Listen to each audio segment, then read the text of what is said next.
ഒരു ക്യൂബ് അതിനകത്ത് ഒരു സ്പിയർ ഇരിക്കുകയാണ്. അപ്പം ആ ഫിഗർ നോക്കുമ്പോൾ നമുക്ക് മനസ്സിലാവും ആ ഇരിക്കുന്ന സ്പിയറിന്റെ ഡയമീറ്റർ എന്ന് പറയുന്നത് എന്തിന് തുല്യമായിരിക്കും? ആ ക്യൂബിന്റെ ഒരു സൈഡിന് തുല്യമായിരിക്കും. സോ അങ്ങനെ ആറിന്റെ ഇക്വേഷൻ എന്താ? എ പോന്ന് വരും. ഓക്കെ, ഇത് നമുക്കറിയാം. നമ്മൾ ചോദിക്കുന്നത് ആ ലാർജസ്റ്റ് സ്പിയറിന്റെ വോളിയം എന്താണെന്ന് ചോദിച്ചാൽ V = 4/3 πr ക്യൂബ് ആണ്. ഇപ്പൊ നമുക്ക് പറയും ഒരു ക്യൂബ് ഉണ്ട്, നമുക്ക് തരും. ഓക്കെ, എ തരും. എന്നിട്ട് ചോദിക്കും അതിനകത്ത് വെക്കാൻ പറ്റുന്ന സ്പിയറിന്റെ വോളിയം എന്തായിരിക്കും? അത് 4/3 കൊടുക്കുക, പൈ കൊടുക്കുക, ആറിന് പകരം എന്ത് കൊടുക്കുക? A/2 കൊടുക്കുക. അപ്പൊ നമുക്ക് പറ്റും. സിമിലർ തിരിച്ചാലോചിച്ചാലോ, ഒരു സ്പിയറിനകത്ത് ഒരു ക്യൂബ് കയറി ഇരുന്ന് കഴിഞ്ഞാൽ ആ സ്പിയറിന്റെ ഡയമീറ്റർ എന്ന് പറയുന്നത് ട്യൂബിന്റെ ഡയഗണലിന് തുല്യമായിരിക്കും. സോ അപ്പോൾ നമുക്ക് ഇവിടെ കണ്ടുപിടിക്കാൻ പറയുന്നത് സ്പിയറുമായിട്ട് ബന്ധപ്പെട്ടത്. അപ്പോൾ ഇവിടെ നമുക്ക് ചോദിച്ചത് വോളിയം ഓഫ് എന്ത് കണ്ടുപിടിക്കാൻ അകത്തിരിക്കുന്ന സാധനമായിട്ട് ബന്ധപ്പെട്ടതാണ് വന്നത്. ഇവിടെ അകത്തിരിക്കുന്നത് ട്യൂബ്. സോ ക്യൂബിന്റെ A = 2r/√3 ആയിരിക്കും. സോ നമുക്കറിയാലോ വോളിയം ഓഫ് ദ ക്യൂബ് എന്ന് പറയുന്നത് A ക്യൂബ് ആണ്. അപ്പം നമുക്ക് 6 തരും, അത് വെച്ച് കണ്ടുപിടിക്കുക, ദെൻ ഇതിനകത്ത് കൊടുക്കാം. സിമിലർ ട്രയാങ്കിൾ അറിയാലോ, രണ്ടും ഒരേ ഷേപ്പ് ആയിരിക്കും, പക്ഷേ എന്തായിരിക്കും, ഒരാൾ ചെറുതും ഒരാൾ വലുതുമായിരിക്കും. ഇതിന്റെ ഈ സൈഡ് ABC എന്ന് കൊടുത്താൽ ഇതിന്റെ സിമിലർ ട്രയാങ്കിൾ ആയതുകൊണ്ട് തന്നെ ഇതിനെ PQR എന്ന് കൊടുക്കുന്നു.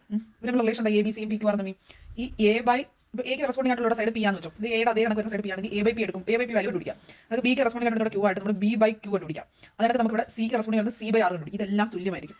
ഇതെല്ലാം ഒരു വാല്യൂ ആയിരിക്കും. ഞാനിപ്പോൾ K എന്ന് കൊടുക്കും. ഓക്കെ, ഇതെല്ലാം തുല്യമായിരിക്കും. ഇതാണ് മെയിൻലി ഒരു സിമിലർ ട്രയാങ്കിളിന്റെ പ്രത്യേകത. സിമിലർ ട്രയാങ്കിൾ ഒരെണ്ണം ഒരു കുഞ്ഞു ട്രയാങ്കിൾ അതിനെ വലിച്ചു കിട്ടിയതായിരിക്കും രണ്ടാമത്തെ ട്രയാങ്കിൾ. ഇവരുടെ പ്രത്യേകത ഇതാണ്, ഇവർക്ക് ഒരു കറസ്പോണ്ടിങ് ആയിട്ട് ഒരു സൈഡുകൾ വേണം. ആ സൈഡുകളുടെ റേഷ്യോ എപ്പോഴും എന്തായിരിക്കും? തുല്യമായിരിക്കും. ഇതിനെ പറയുന്നത് ratio of the matching sides or all the same value. അതെല്ലാം സെയിം വാല്യൂ. മാച്ചിങ് സൈഡുകളുടെ റേഷ്യോ ഒരു സെയിം വാല്യൂ ആയിരിക്കും. സോ അതുകൊണ്ട് തന്നെ നമുക്ക് ഇവിടെ പെരിമീറ്ററിന്റെ റേഷ്യോ എടുക്കാം. A+P+C ഇത് P+Q+R ആയിരിക്കും.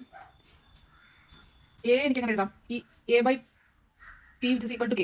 ഈ ഒരു ഇത് മാത്രം ഞാൻ ഇങ്ങോട്ട് എടുത്ത് എഴുതി. സോ A എനിക്ക് എങ്ങനെ എഴുതാം? PK എന്ന് എഴുതിക്കൂടെ? അതിനകത്ത് B/Q K എടുത്തു കഴിഞ്ഞാൽ B എനിക്ക് 2K എന്ന് എഴുതാം. അതിനകത്ത് ഇവർ രണ്ടുപേരും മാത്രം എടുത്തു കഴിഞ്ഞാൽ C എനിക്ക് RK എന്ന് എഴുതാം.